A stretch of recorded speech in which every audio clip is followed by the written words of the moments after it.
To me, no. No, I mean, Nick Foles is who he is.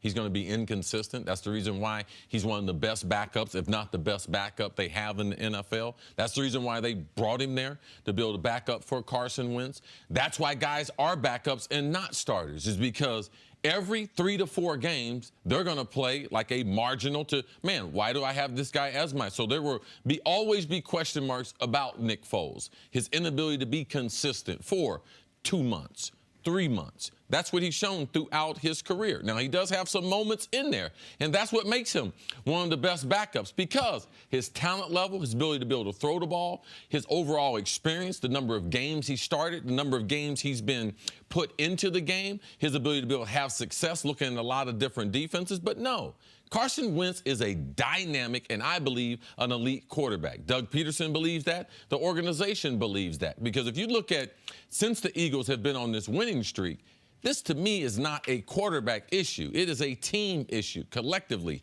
as units, they're playing better. The offensive line has improved. They've given him more time. They have started to run the ball. They're passing the ball down the field. They're being more aggressive in their play calling. So if Carson Wentz was to get back in the lineup, the only thing I would change with Doug Peterson and Carson Wentz was I would like a little more aggressive attitude as far as throwing the ball down, how far the ball is going to travel. That's what they do when Nick Foles is in the lineup. If I had Darren Sproles, Carson Wentz is going to be a lot better. If their secondary plays the way they played, sure, Carson Wentz is going to be a lot better. So this is a game that you have to be supported by not only your coaching staff, but by other units on the football team. In Philadelphia, they have not been a good team. Not their quarterback. They have not been a good team in 2018. And inexplicably, they've played their best when Foles been out there. The defensive lines played better. The secondaries played better. They have been healthier, as C mentioned. You were going to ask me why. I don't know. I don't know why the team... Let me tell you, I can tell you, it's not the quarterback. Okay, sure, but we also don't know what it is. Yeah, it's a team sport. You function in units. A lot of times we always say this. We give the quarterback too much credit and too much blame. Sure. This is the great example of in using the Eagles. No, but I think when the whole team starts playing better, you say, well, what's different? What changed from this week to this week? And the only thing really happens to be just the quarterback, even if it isn't the quarterback's Which is why because even if we want to give the quarterback all the credit and all the blame, nobody's given the quarterback actual credit for the defensive line playing better. It just that's when it's synced up timeline-wise. Secondary. I think this is going to solve itself.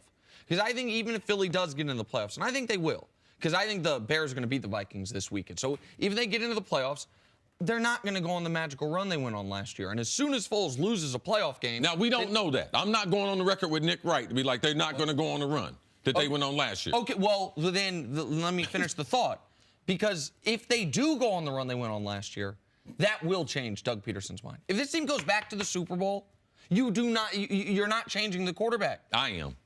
So they win the Super Bowl, see, you're still going back to Wentz. Yeah, Jeff Hostetler, did he win the Super Bowl with the Giants? Did they go back to a guy that was better than them? Yeah. This is a league when you have a guy who's hurt.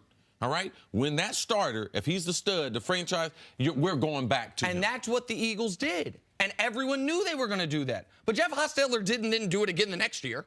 When the team looked dead in the water, the team was 6-7, and then you would have won. To win the Super Bowl, they will have to have won 7 consecutive games, 3 road playoff games, and a Super Bowl. The overall health of the Eagles right now is what's helping them. They're completing more passes down the field. Their overall health. Darren Sproles, huge difference maker. Him back in light. On the defense side, the secondary is healthier. Tim Jernigan's back on the defensive side. Let's mention those things, too, because those are things that have changed. Of course, those are things that have changed. But the question Jenna asked us was, is there anything that can happen to change Coach Peterson's mind? And I think there's only one thing. If the Eagles once again represent the NFC in the Super Bowl. Now, C says even that wouldn't change his mind. Nope. I don't think it's going to happen. If it does happen, I think it would change his mind. All right.